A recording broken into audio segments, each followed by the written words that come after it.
My dearest friends, first allow me to thank you all for coming to this conference. It is inspiring to see so many faces from all over the world. When I think of the distances that many of you have traveled to be here, I'm blessedly reminded that even with all of the work ahead of us, so much has already been done to establish the foundational spirit of the community, which is essential to our labors in and on behalf of the future.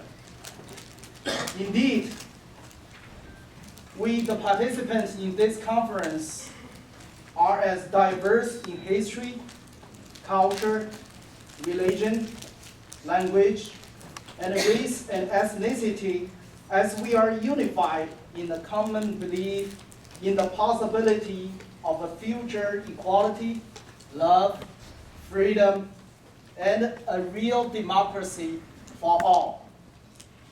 We and the peoples we come from have been fighting for this future for a very long time. Some of us, such as our Taiwanese brothers and sisters, have achieved remarkable successes which have energized us with proof that progress is possible. Even so, great numbers of the peoples we represent are living either in the partial light of half freedom and semi-democracy like those in Hong Kong and Macau, or are still struggling in the deep darkness of dictatorship and tyranny. Today, even the people of Taiwan still live in the shadow of the intimidation by the Chinese communist regime. While this illegitimate power is often formidable and fearsome, it is also always insecure because it is always defending itself against its potential dismantling. Knowing that the basis of its authority lies in nothing more moral or legal than its power to bend people to its will. The tactics it uses are as limited in variety as they are effective in result. One tried and true method of maintaining its hold on power is to divide and conquer those it subjugates.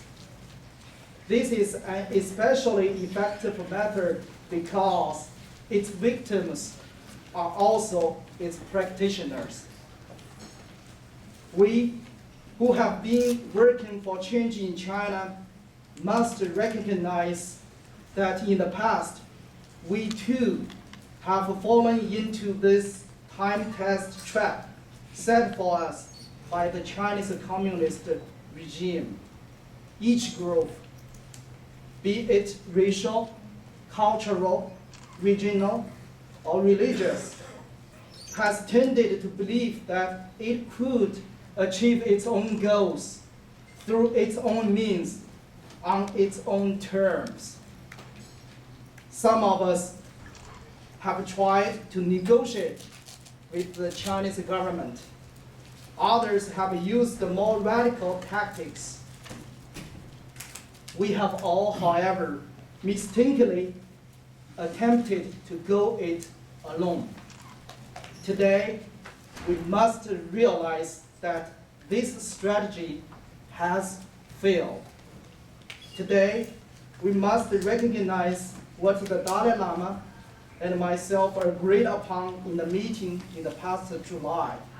That is, it is only wishful thinking that the Chinese government gives freedom to the Tibetans and not to the Han Chinese majority or the Uyghurs at the same time.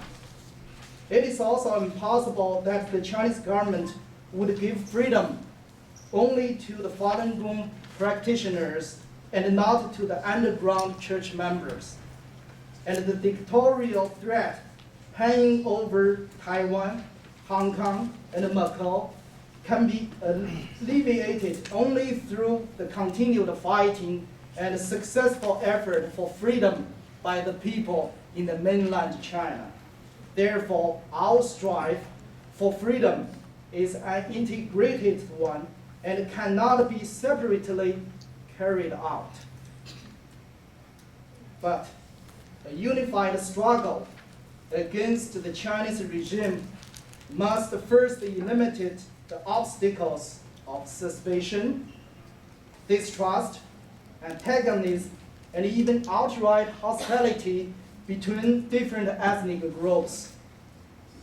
We and those who have lived under the Chinese dictatorship are well aware that the enmity between ethnic groups as it exists today was stoked by the regime, whose monopoly on media control allows it to stir up the fears and hatreds that form one of the primary pillars of its power.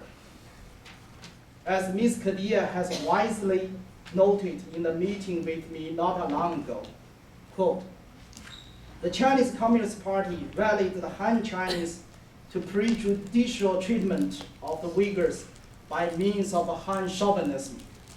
On the other hand, the CCP deceived the Uyghurs into hatred of the Han Chinese by claiming that the oppression of the Uyghurs came from the Han Chinese people. Our hope lies in the termination of racial hatred. End of the quote. We also have to recognize that it is because of our intrinsic weakness as a human being